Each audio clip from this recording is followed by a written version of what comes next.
Baba, honor you. We honor you.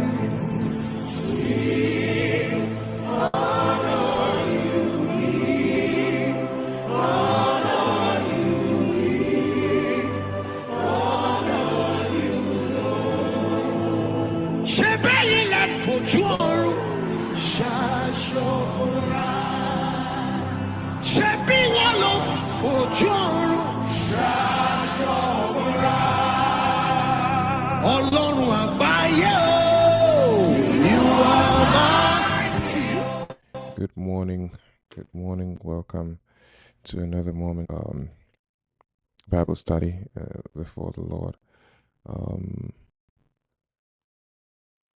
I don't know how I'm having a lot of issues when it comes to internet this morning. I guess so. I think I am having issues on internet.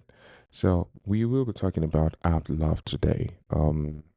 So it's the beginning of June, a new month. We talked about holiness extensively last month, but this month we are going to be talking more about Apt Love, and one of the things the pattern that our pattern of Bible study here is usually from the perspective of seeing the provision God has on any particular subject, then seeing what our role is on that particular subject.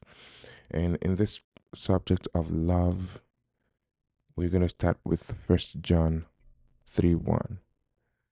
And 1 John 3:1,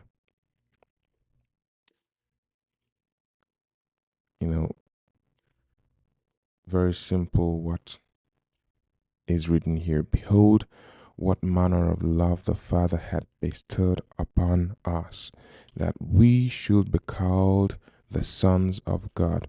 Therefore the world knoweth us not, because it knew him not. This is the whole crux of we becoming believers.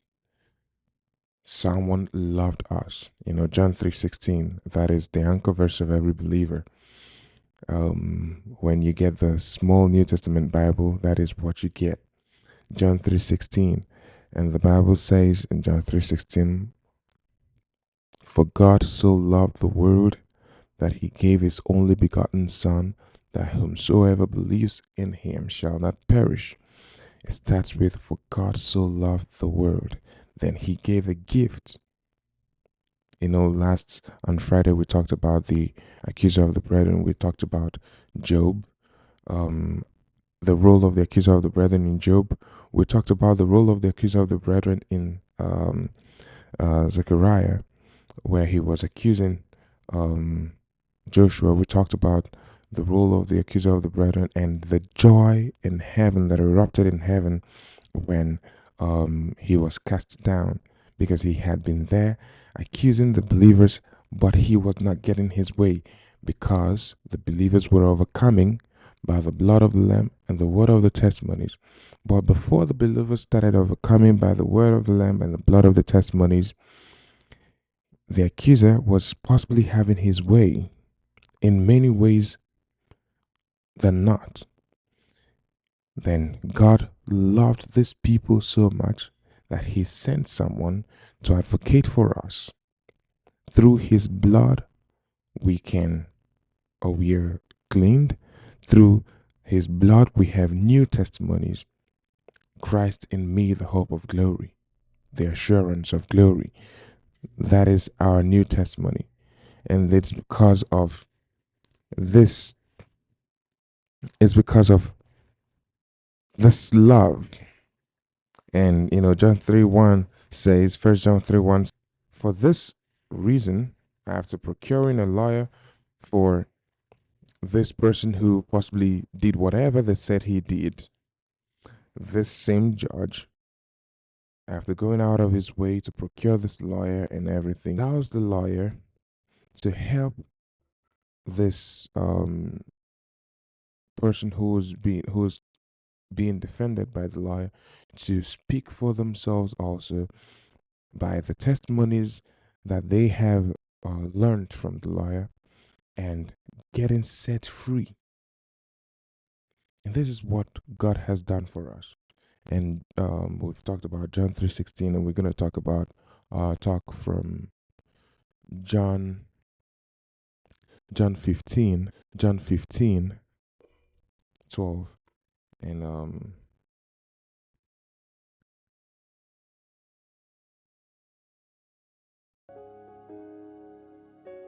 John 15, 12, and Jesus says, "This is my commandment." Uh, I'm gonna start with 9. He says, as the Father had loved me, so have I loved you. Continue you in my love. If you keep my commandments and shall abide in my love, even as I have kept my Father's commandments and abide in his love. These things have I spoken unto you, that my joy might remain in you, and that you might be full of joy.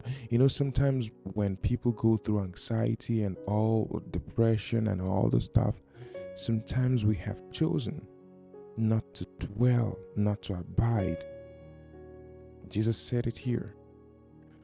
This joy will be full in you. As a matter of fact, Corinthians, Paul said that you should concentrate on your work, and you should do it very well, so that you'll have no reason to compare yourself with another person, and then your joy will be full. And what happens in our society in recent times is sometimes we go around comparing ourselves, and we go around instead of dwelling and possibly abiding and loving the Lord the way we should ourselves, and we go around instead of dwelling and possibly abiding and loving the Lord the way we should, and loving other people the way we should, without going through the depression they're going through, because they live online, they have no prayer life, nothing. So they are there every single moment being reminded of how good other people's lives are, and how they have not been able to achieve whatever they want to achieve and all this stuff, and those comparison comes in play, and those things hit us off. And hear what Jesus is saying, that these things I have spoken unto you, I have spoken about love unto you, that your joy might remain in you. I've spoken about love. I've spoken about dwelling, abiding unto you, so that your joy might remain in you.